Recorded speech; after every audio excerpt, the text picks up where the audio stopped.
The next letter about trains comes from John Kendall, and boy, does he know his trains.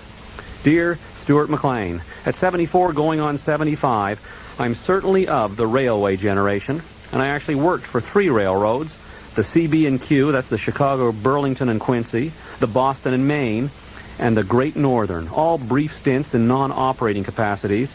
In the course of 3 years, I serviced cars of the Empire Builder in the electrical shop in the Chicago Union Station yards, climbed telegraph poles around Fountain City, Alabama, and Prescott, Wisconsin, rebuilt grade crossings and station platforms in Downers Grove, Illinois, and waterproofed bridge abutments around Thermopylae and Grable and Cody, Wyoming. The Great Northern was really their hotel company, for which my wife and I ran a high mountain chalet in Glacier Park. For the B&M, I worked in the treasurer's office helping keep the books of the B&M Transportation Company, which was, of all things, their bus line.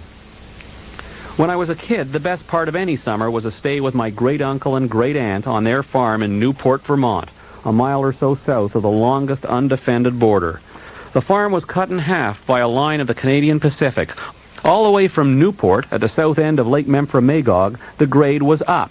In fact, the local saying was that it was the steepest grade on the CPR east of the Rockies. True or not, I don't know. I do know that it was not at all uncommon to see freight trains with 3 engines laboring up the hill, the steepest part of which went through Uncle Evie's farm. Slowed them practically to a stop. So slow, for example, that it was not hard to put a Lincoln penny on the tracks just before the first engine got there and have it stay to be flattened by the passage of the first set of drivers. Just past our farm, the grade leveled out, and it was downhill to Newport Center, and then I don't know what all to Richford, Vermont, and Farnham, Quebec, and thence on to Montreal. Part of Uncle Evie's pasture, it was a small dairy farm, was up the hill on the west side of the tracks, and the cows got through by a concrete underpass. Some hay fields were also on that side of the tracks, and teams with haying machines grade crossing to get to the hay fields. Gates had to be very carefully closed, of course, after anyone or anything had gone through, so as to be sure the cows didn't get on the tracks. One of my vividest memories is of the day when I was years old, when I went on some errand or other with the hired man, boy really, probably 17 or 18, who was distracted somewhat by having a pal of his with him, up through the pasture and across the grade crossing to the other side. When we came back the same way, I was the last one through the steel gate, which had a spring-operated catch, which, as it turned out, I hadn't the strength in my fingers to get caught right. They were well ahead of me, so I did the best I could, and hoped. Well, in the middle of the following night, I was awakened by pounding on the back door of the farmhouse and heard the chilling words, "Your cows are on the track." I knew right away what had happened. Uncle Evie grabbed his clothes and woke Clyde, the hired man, in the shed chamber, and they went with the train crew to see what could be done. Fortunately, what with the upgrade and the heavy freight, the train had been going slowly and had been able to stop, and no cow was harmed. I don't know whether there were any further consequences for Uncle Evie, and I mercifully forgot what was said to me. I rather imagine it was Clyde who got read the riot act, I being, as I say, only 8 at the time. And of course I've ridden the trains as long as there were trains around to ride. Even got in a train wreck before I went overseas in Ohio in February of 1944. So you see, I have a considerable affection for the iron rails.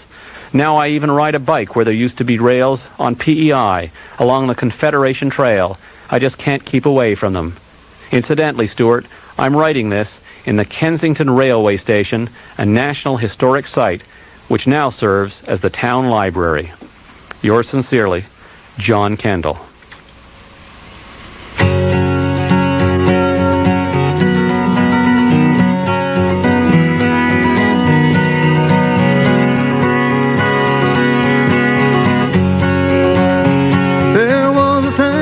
Fairland when the railroad did not run, when the wild majestic mountains stood alone against the sun, long before the white man and long before the wheel, when the green dark forest was too silent to be real.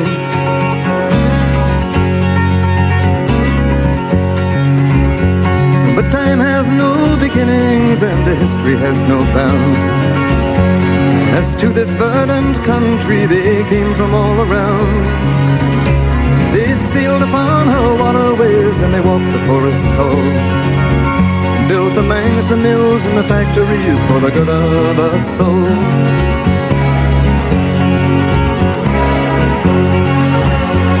And when the young man's fancy had turned into the spring, the railroad men grew restless for to hear the hammers ring. Their minds were overflowing with the visions of their day, with many a fortune won and lost and many a debt to pay. For they looked in the future, and what did they see? They saw an iron road running from the sea to the sea, bringing the goods to a young growing land, all up from the seaboards and into their hands. Look away, said they, across this mighty land, from the eastern shore to the western strand. Bring the workers and bring up the rails. We gotta lay down the tracks and tear up the trails. Open your heart, let the lifeblood flow. Gotta get on our way, 'cause we're moving too slow. Bring in the workers and bring up the rails. We gotta lay down the tracks and tear up the trails. Open your heart, let the lifeblood flow. Gotta get on our way, 'cause we're moving too slow. Get on our way, 'cause we're moving too slow.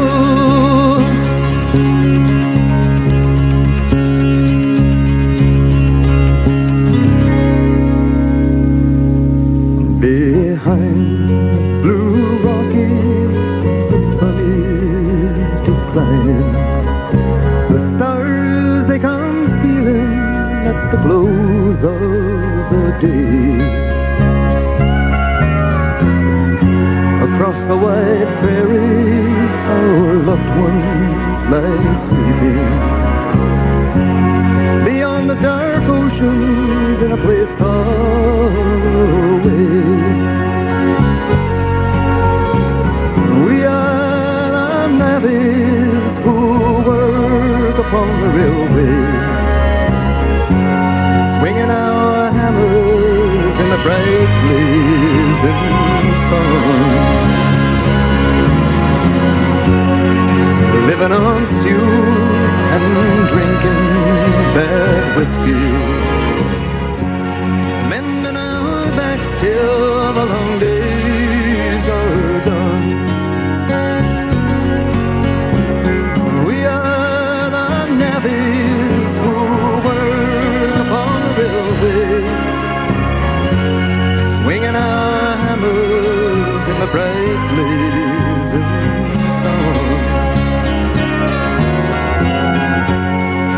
laying down track and building the bridges, mending our backs till the railroad is done.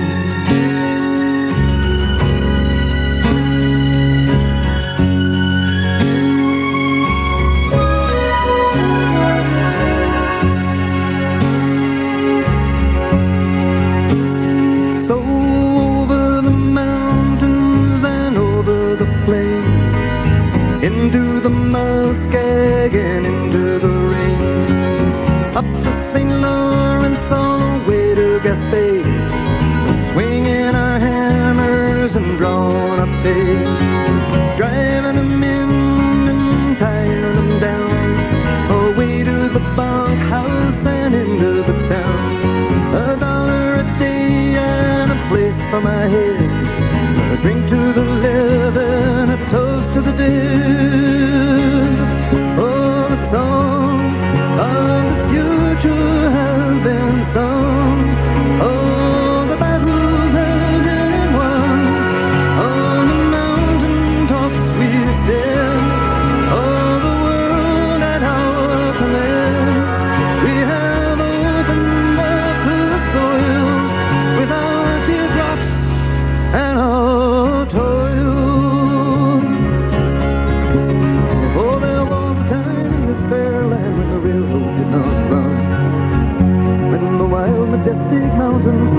alone against the sun. Long before the white man and long before the wheel. When the green dark forest was too silent to be real. When the green dark forest was too silent to be real. And many are the dead men.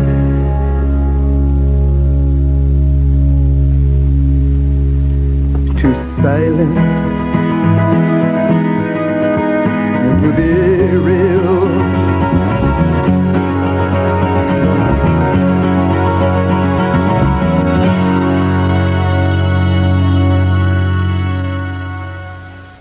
That was Gordon Lightfoot, and that goes out to Alexandra and Regina and to everyone else who's asked.